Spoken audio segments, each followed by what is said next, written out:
BSc part third की class में हम आज पढ़ने जा रहे हैं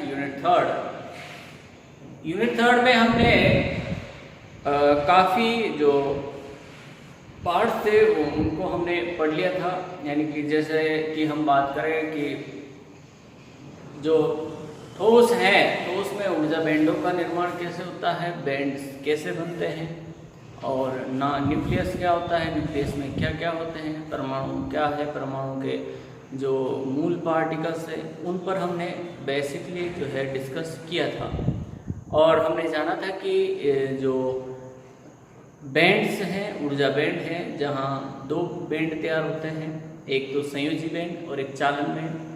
दोनों में उपस्थित जो इलेक्ट्रॉन्स हैं उनमें क्या डिफरेंस होता है, और चालन बैंड में उपस्थित जो इलेक्ट्रॉन्स हैं वो आसानी से जो है वाहक का कार्य करते हैं। इन सब बातों को हमने डिस्कस किया था हमारी पिछली क्लास से। आज हम बात करेंगे आवर्ती विभव की। आवर्ती विभव आखिर होता क्या है? तो देखिए, जब किसी ठोस में अंतर परमाणविक दूरी, कोई ठोस है और ठोस में जो पार्टिकल्स होते हैं, हम जानते हैं कि जो अंतर परमाणविक दूरी है वो यदि बहुत कम होती है तो इस स्थिति में जो परमाणु है वो परस्पर एक दूसरे के साथ अन्योन्य क्रियाएं करते हैं। अन्योन्य क्रियाएं करने के कारण इनमें जो उपस्थित इलेक्ट्रॉन्स है वो इलेक्ट्रॉन के जो स्थितिज ऊर्जा में क्या होता है, परिवर्तन होता है। उन इलेक्ट्रॉन्स की स्थितिज ऊर्जा में क्या आएगा, परिवर्तन आएगा। तो जब ये परमाणु आपस में अन्योन्य क्रिया करते हैं तो इनके इलेक्ट्रॉनों की जो स्थितिज ऊर्जा है उसमें क्या होता है, परिवर्तन आता है। ठोसों में स्थितिज ऊर्जा वक्र जो उपस्थित होते हैं, स्थितिज ऊर्जा वक्र को ही हम जो है आवर्ती स्थितिज ऊर्जा वक्र के रूप में जानते हैं। यानी कि जो स्थितिज ऊर्जा वक्र खींचेंगे वही आवर्ती स्थितिज ऊर्जा वक्र कहलाते हैं, जो आवर्ती विभव का ही फलन होते हैं। किसका फलन होते हैं? आवर्ती विभव का फंक्शन होते हैं। यानी कि जो आवर्ती विभव है, तो आवर्ती विभव एक ऐसा विभव है जो एक निश्चित दूरी के बाद पुनः फिर से क्या होता है, रिपीट होता है। आवर्ती का मतलब उस बिंदु की या उस वैल्यू की जो है वापस से जो है एक निश्चित अंतराल के बाद पुनरावृत्ति होना, वापस से उसका रिपीटिशन होना, यही क्या कहलाता है, आवर्ती। यानी कि जो आवर्ती विभव है एक ऐसा विभव है जिसका एक निश्चित दूरी के पश्चात फिर से जो है उद्भव होता है, उसको दोहराया जाता है, वही क्या कहलाता है, आपके आवर्ती विभव। अब जो आवर्ती विभव है उसको किस प्रकार से हम लिखते हैं, किस तरह से उसको रिप्रेजेंट करेंगे, तो आज का हमारा टॉपिक है आवर्ती विभव। तो आवर्ती विभव के बारे में मैंने आप लोगों को बता ही दिया कि एक ऐसा विभव जो एक निश्चित दूरी के बाद पुनः दोहराया जाए, ऐसा विभव क्या कहलाता है, आवर्ती विभव। आवर्ती शब्द को पकड़ें कि आवर्ती का मतलब एक निश्चित टाइम के बाद या एक निश्चित दूरी के पश्चात जो है उस चीज को क्या है, दोहराया जाए, तो वही आवर्ती कहलाती है। तो जैसे विभव की आवर्ती को लेकर के चले तो आवर्ती विभव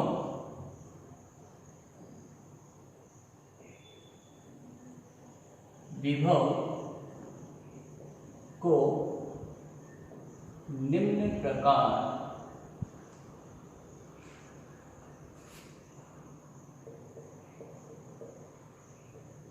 लिखा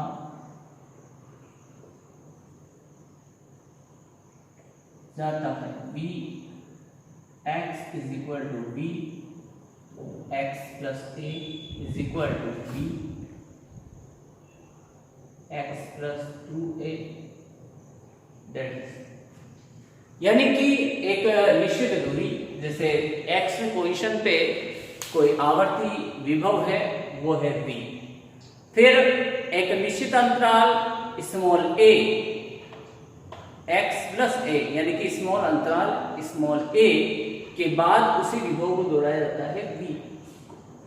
इसके बाद एक वापस से जो है स्मॉल a अंतराल के बाद वापस उस विभव को दोहराया जाता है vx प्लस a पर, यानी कि x प्लस a 2a पर x प्लस 2a पर वापस उस विभव को रिपीट किया जाता है। तो ये कहलाता है आपके आवर्ती विभव, यानी कि एक निश्चित दूरी के बाद किसी विभव को दोहराया जाए, उसकी पुनरावृत्ति की जाए, तो वह कहलाता है आपके आवर्ती विभव। हम जानते हैं कि इलेक्ट्रॉन क्रिस्टल में क्या करते हैं, गति करते हैं।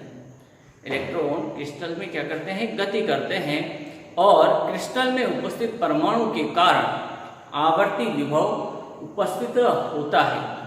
इस आवर्ती विभव में जो गतिशील जो इलेक्ट्रॉन्स हैं, इस आवर्ती विभव के अंतर्गत जो गतिशील इलेक्ट्रॉन हैं, इन गतिशील इलेक्ट्रॉन्स को ही हम कहते हैं ब्लॉक इलेक्ट्रॉन।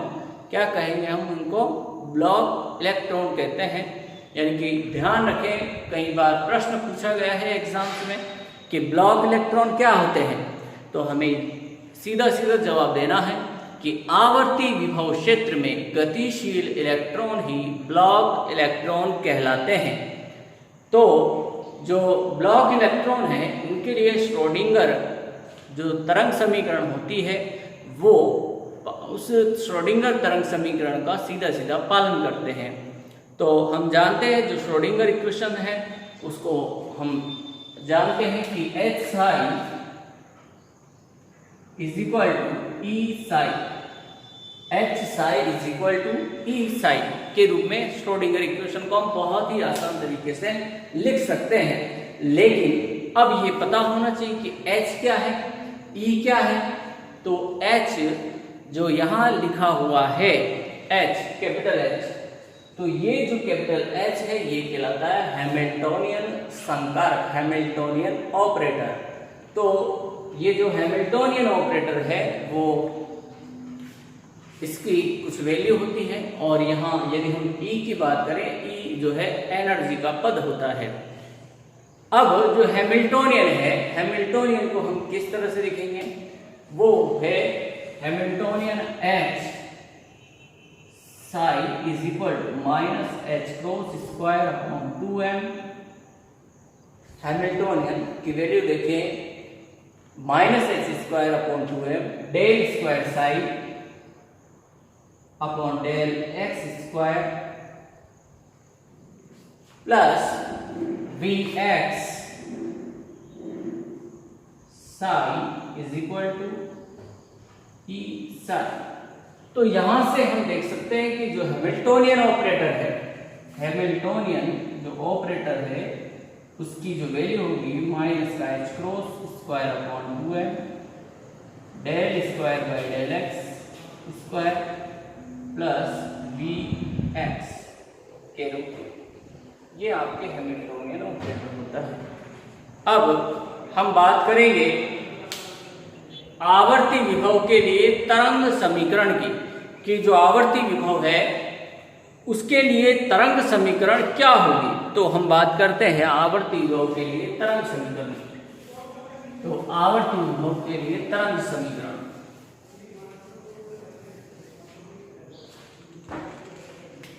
आवर्ती विभव के लिए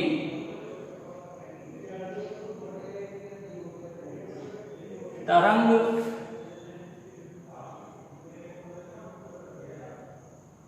समीकरण।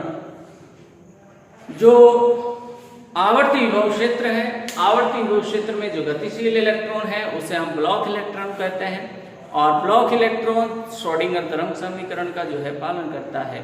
और हम मान करके चलते हैं कि जो विभव है उसका आवर्ती, उसकी आवर्तीता स्मॉल a के रूप में है, यानी कि स्मॉल a दूरी तय करने के बाद वापस से विभव क्या होता है, पुनरावृत्ति होती है, उसका दोहरान होता है, उसको दोहराया जाता है। तो आवर्ती विभव को हम इस तरह से लिख सकते हैं, आवर्ती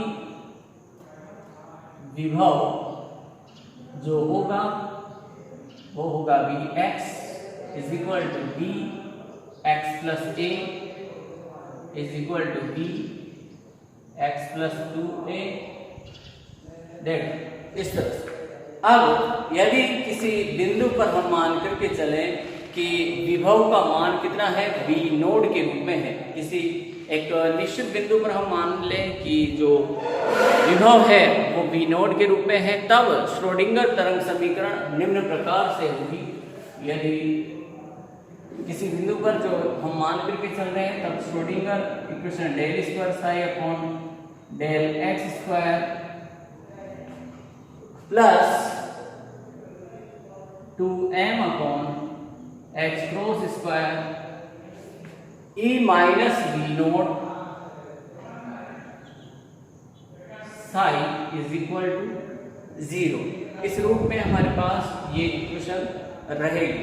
तो del square psi upon del x square 2m upon H cross square E minus V naught is psi is equal to 0। ये तरंग समीकरण श्रोडिंगर इक्वेशन हमारे पास फाइंड आउट होती है किसी आवर्ती विभव v की कंडीशन में। अब चूंकि 2m e minus V naught is equal to, इस पूरे पद को हम p स्क्वायर के रूप में लेकर के चलते हैं कि ये इक्वेशन नंबर 2 है p स्क्वायर, और p square p is equal to H cross k के रूप में है। p इज इक्वल टू क्या है, एच क्रॉस k के रूप में है। इसे देते हैं हम इक्वेशन 3। यहाँ E की बात करें तो E इलेक्ट्रॉन की ऊर्जा, m स्मॉल m की बात करें तो स्मॉल m जो इलेक्ट्रॉन है उस इलेक्ट्रॉन का द्रव्यमान कहलाता है, और इस जो P है वो P उस इलेक्ट्रॉन का संवेग कहलाता है। और यहाँ V नोड जो है, V नोड किसी बिंदु पर उस इलेक्ट्रॉन की जो है स्थितिज ऊर्जा कहलाती है। तब हम बात करें तो इक्वेशन फर्स्ट, सेकंड और थर्ड के अकॉर्डिंग, जो from equation 1, 2 and third del square psi upon del x square is equal to psi square plus, देखिए ये तो हो गया p square, so p square upon H cross square psi equal to 0। ये equation आ जाएगी हमारे पास। इसे देते हैं equation 4, p square upon H cross का square that is k square, यहाँ रख दीजिए। So del square psi upon del x square plus p square upon H cross square that is k square psi is equal to 0। Equation number 5। ये equation number हमें 5 यहाँ find out होती है। तो यहाँ जो हमें इक्वेशन नंबर 5 फाइंड आउट हुई, इस इक्वेशन नंबर 5 को हम जो है तरंग समीकरण कहते हैं, और इस इक्वेशन नंबर 5 तरंग समीकरण का जो हमें हल फाइंड आउट होता है, साई इज इक्वल टू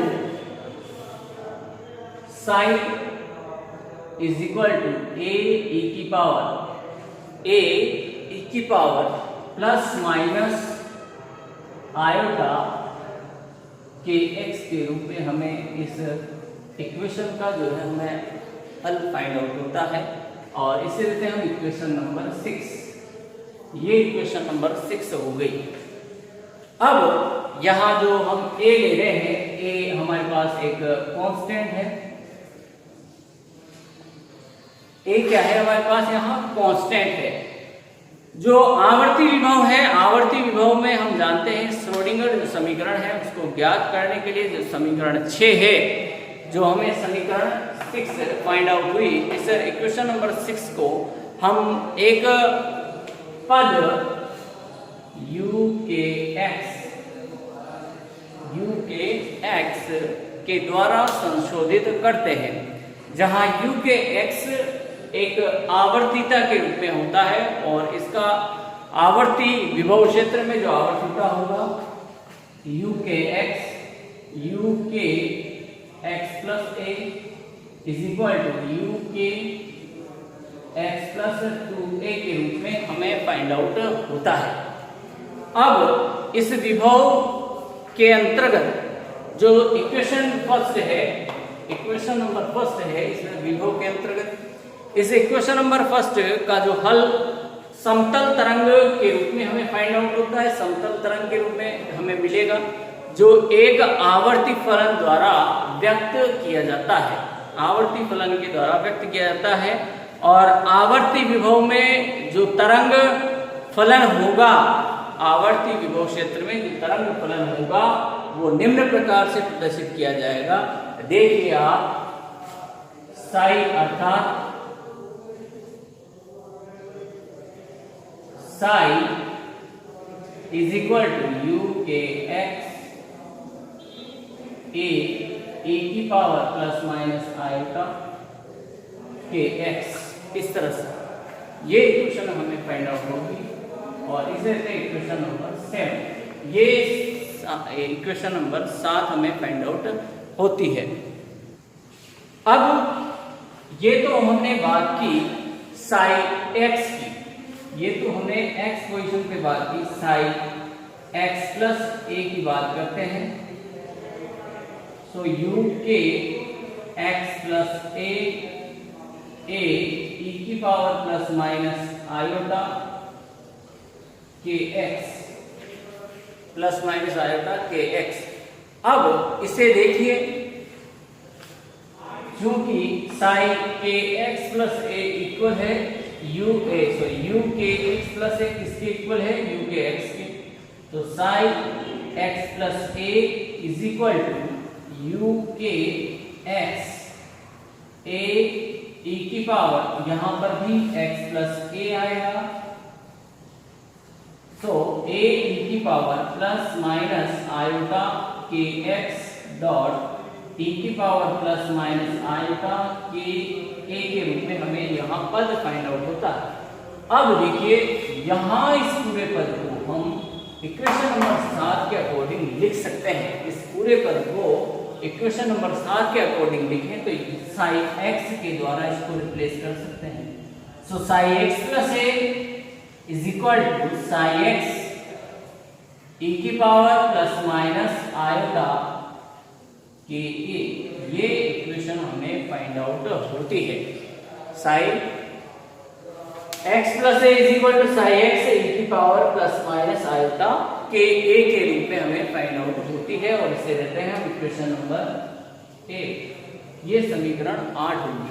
और समीकरण 8 की सहायता से आवर्ती विभव का तरंग फलन ज्ञात किया जा सकता है। समीकरण 8 की सहायता से आवर्ती विभव का तरंग फलन आसानी से ज्ञात किया जा सकता है। और इस इक्वेशन नंबर 8 को ही हम कहते हैं ब्लॉक प्रमेय। इस इक्वेशन नंबर 8 को ही हम क्या कहते हैं, ब्लॉक प्रमेय। यूनिवर्सिटी के कई एग्जाम में जो है प्रश्न पूछा गया है ब्लॉक प्रमेय क्या होती है। तो आधे नंबर में भी ये क्वेश्चन पूछा जाता है, 5 नंबर के में भी ये क्वेश्चन पूछा जाता है। तो ये जो इक्वेशन नंबर 8 है यही है आपके पास ब्लॉक प्रमेय for block electron. Block electron के लिए ही यह ब्लॉक प्रमेय कहलाती है। आज की क्लास में हम इतना ही पढ़ेंगे।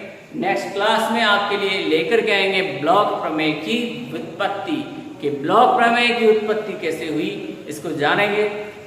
तब तक के लिए thank you all of students.